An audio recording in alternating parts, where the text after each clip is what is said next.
झारखंड में सर्दी का सितम, कारण जेट स्ट्रीम। मौसम विभाग ने कहा है कि झारखंड समेत पूरे देश के 13 राज्यों से जेट स्ट्रीम गुजर रहा है। इस कारण अधिक ठंड पड़ रही है। कोहरे को लेकर भी येलो अलर्ट जारी किया गया है। मीडिया की खबरों को माने तो बर्फीले पहाड़ों से 6 से 14 किलोमीटर ऊपर जेट स्ट्रीम बन गई है। यह अत्यधिक ठंडी हवाओं का तूफान है। पश्चिम से पूर्व की ओर सकरे रास्ते पर जेट स्ट्रीम के कारण से ऐसी ठंड पड़ रही है। जेट स्ट्रीम 180 किलोमीटर प्रति घंटे की रफ्तार से चल रही है। इससे बारिश के साथ ही ठिठुरन बढ़ जाती है। मौसम विज्ञान विभाग की माने तो 10 जनवरी को राजधानी रांची समेत मध्य भाग में हल्के दर्जे की बारिश की संभावना है। वहीं 2 से 3 दिनों के दौरान न्यूनतम तापमान में धीरे धीरे 2 से 3 डिग्री सेल्सियस की गिरावट हो सकती है।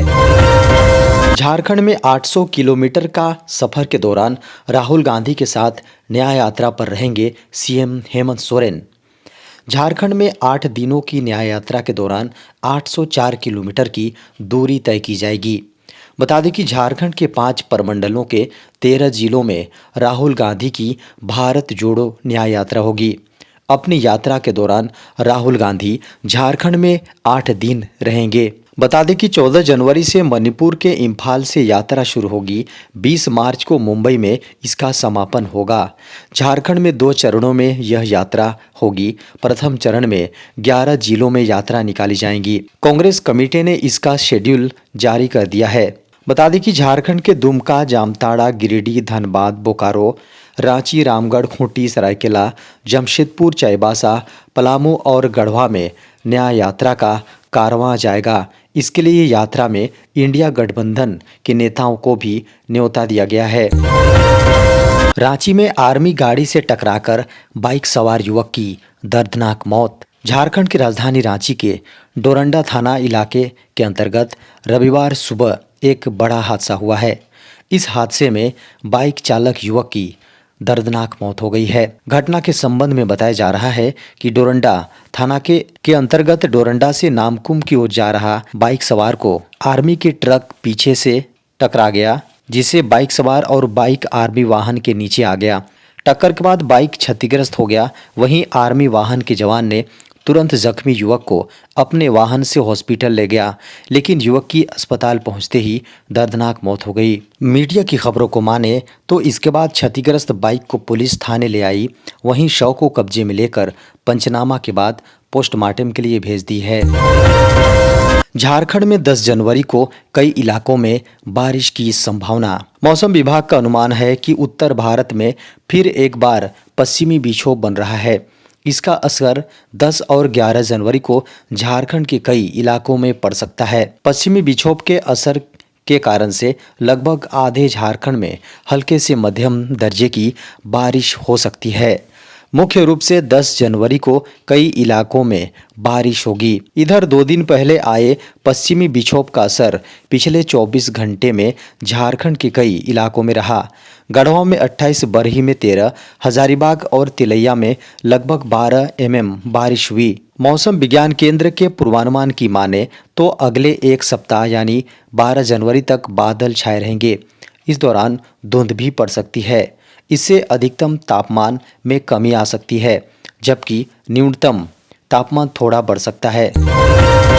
झारखंड में इन लोगों को मिलेगा 3 कमरे का अबुआ आवास। झारखंड में रह रहे गरीब लोगों को पक्का आवास उपलब्ध कराने के लिए राज्य संपोषित योजना के रूप में अबुआ आवास योजना शुरू की गई है। बता दें कि इसमें सरकार का संकल्प है कि झारखंड का कोई भी अर्हताधारी नागरिक पक्का आवास से वंचित नहीं रहे। इस दिशा में राज्य सरकार ने महत्वपूर्ण कदम उठाते हुए अबुआ आवास के लिए आगामी 8-9 जनवरी को विशेष कैंप आयोजित करने का निर्णय लिया है। बीते दिनों सरकार आपके द्वार शिविर में यदि किन्हीं आवेदकों का नाम अबुआ आवास में प्रविष्टि में छूट गया हो तो लाभुक संबंधित प्रखंड के बीडीओ से संपर्क कर अपनी प्रविष्टि दिनांक 8 और 9 जनवरी को कराकर इस योजना का फायदा ले सकते हैं।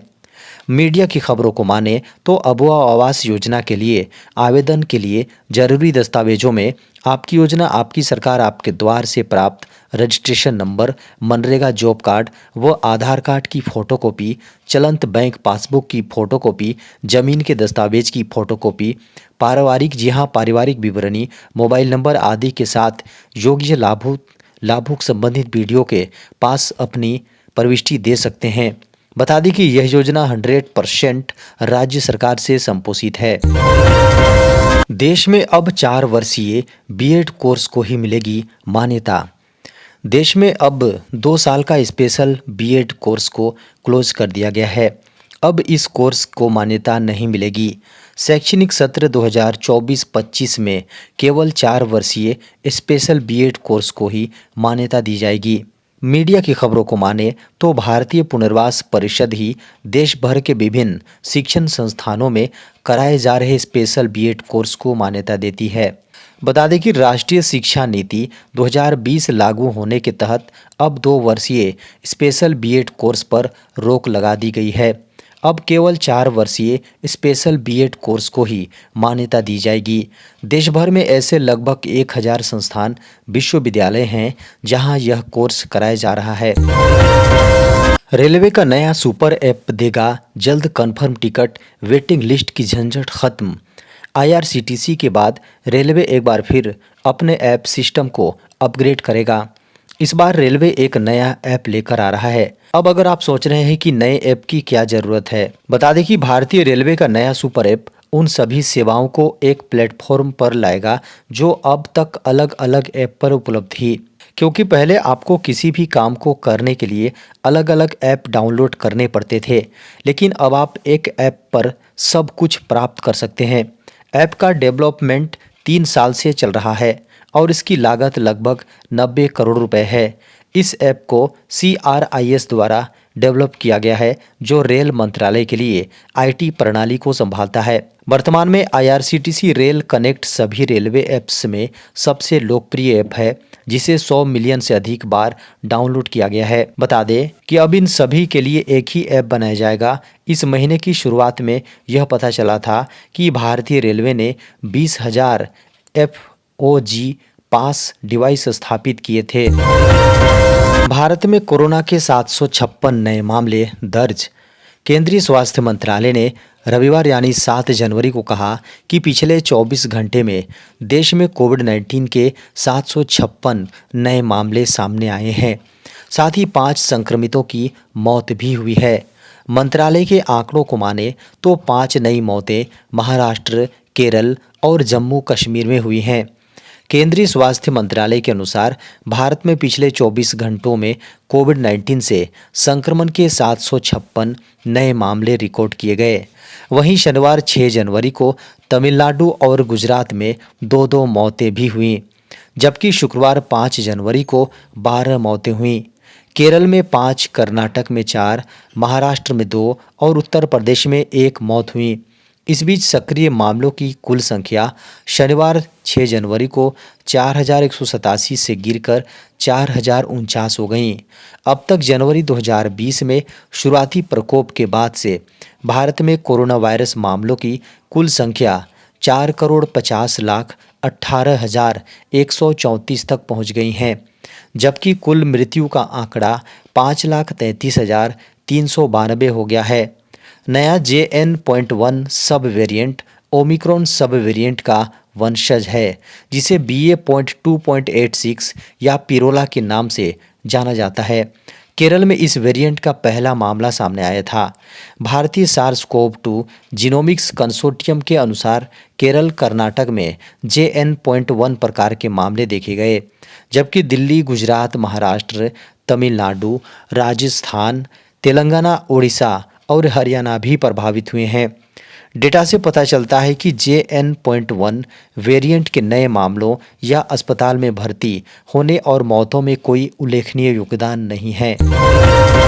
जुलाई के प्रथम सप्ताह में हो सकता है NEET PG exam. National eligibility cum entrance test post graduate यानी नीट PG 2024 को लेकर बड़ा अपडेट जारी किया गया है। इसके अनुसार नीट PG 2024 का एग्ज़ाम जुलाई महीने में आयोजित किया जाएगा, जिसके बाद अगस्त में काउंसलिंग सेशन का आयोजन किया जा सकता है। साथ ही नेशनल एग्जिट टेस्ट 2024 को लेकर भी अपडेट सामने आया है, जिसके अनुसार इस साल नेक्स्ट परीक्षा आयोजित नहीं होगी। दरअसल हाल ही में post graduate medical education regulations 2023 को नोटिफाई किया गया है, जिसमें पुराने post graduate medical education regulations 2018 जो कि अभी का नीट पीजी एग्ज़ाम है को रिप्लेस करने की बात कही गई है। साथ ही इसमें पीजी नामांकन के लिए नेक्स्ट यानी नेशनल एग्जिट टेस्ट का आयोजन कराने का प्रस्ताव पेश किया गया है। नीट पीजी का एग्ज़ाम नेशनल लेवल पर कराया जाता है। इसी के माध्यम से कई पीजी कोर्सेस यानी MD, MS, PG diploma courses में छात्रों को दाखिला मिलता है। नेशनल मेडिकल कमीशन एक्ट 2019 के अंतर्गत आता है, जिसके स्थान पर नेक्स्ट एग्जाम का प्रस्ताव किया गया है। हालांकि इसे लेकर अभी तक कोई पक्की जानकारी नहीं दी गई है। इस वर्ष नेक्स्ट एग्जाम को आयोजित नहीं किया जाएगा। साथ ही पीजी कोर्सेस में पुराने पैटर्न यानी नीट पीजी के आधार पर ही सिलेक्शन किया जाएगा। अग्निवीर भर्ती के बदल गए नियम, अब होगा यह नया टेस्ट। सेना में अग्निपथ योजना के तहत होने वाली अग्निवीर भर्ती को लेकर सेना बोर्ड ने एक बड़ा बदलाव किया है। अब अग्निवीर क्लर्क और स्टोर कीपर कैटेगरी के पदों के लिए टाइपिंग टेस्ट देना अनिवार्य कर दिया गया है। यह नया नियम अग्निवीर बहाली सत्र 2024-25 से लागू होगा। भारतीय सेना ने इसे लेकर एक अधिसूचना जारी की है। साथ ही देश के सभी सेना बोर्ड को एक पत्र भी भेजा है, जिसमें नए नियम के अनुपालन के निर्देश दिए गए हैं। अग्निवीर भर्ती में टाइपिंग टेस्ट के मानक क्या होंगे? हालांकि इस बारे में अभी सेना ने जानकारी नहीं दी है। हालांकि अंग्रेजी टाइपिंग के लिए 35 शब्द और हिंदी टाइपिंग के लिए 30 शब्द प्रति मिनट स्पीड की चर्चा है। इसको लेकर स्पष्ट जानकारी सेना की ओर से जारी नई अधिसूचना में दी जाएगी।